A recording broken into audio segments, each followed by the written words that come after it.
In this particular video, I'm just going to go over how to use the sentence starters for a counter-argument paragraph.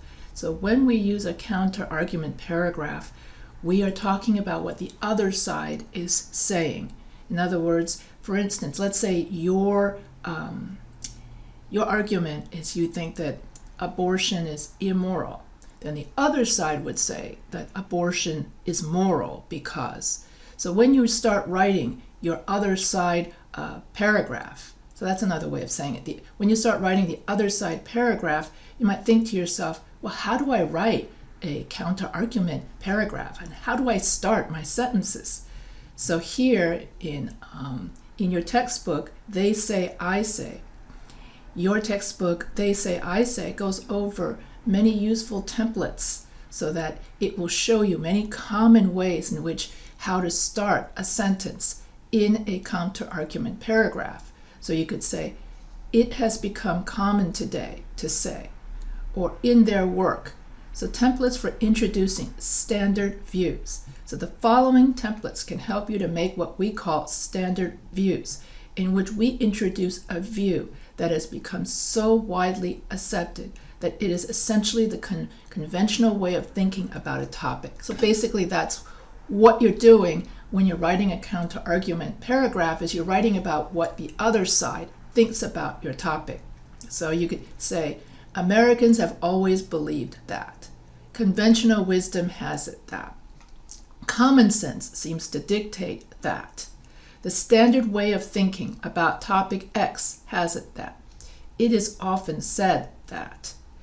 Many people assume that.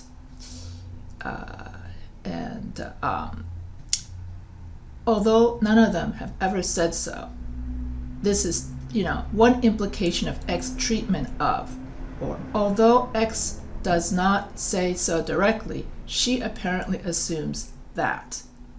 So these are some ways that you can introduce your counter-argument paragraph when you introduce what are some standard values that the other side thinks about your topic.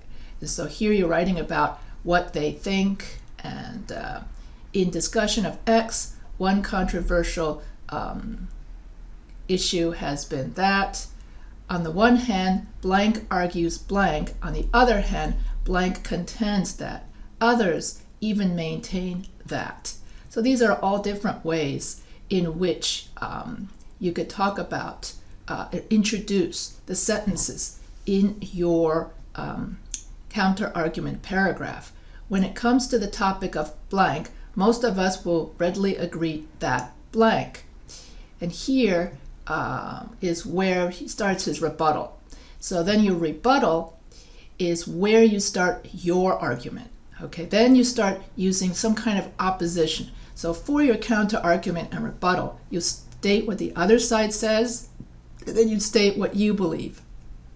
And as you start going back to what you believe, you'll start saying, the other side thinks blah, blah, blah, blah, blah. But I believe, or my beliefs, or my argument is, or this author's argument is, blah, blah, blah, blah, blah. So that's the simplest template for your counter-argument and your rebuttal paragraph. We can't urge you too strongly to keep in mind that what they say as you move through the rest of your text, after summarizing the ideas you are responding to at the outset, it's very important to continue to keep those views in mind. So even when as you're doing your rebuttal paragraph, keep in mind what the other side said so that you can properly rebut what the other side thinks. And in this way, you have a fair and objective, argument. And you want to have a fair and objective argument. So that's about it for this particular video. This is a really short video, and if you have any questions, feel free to email me anytime.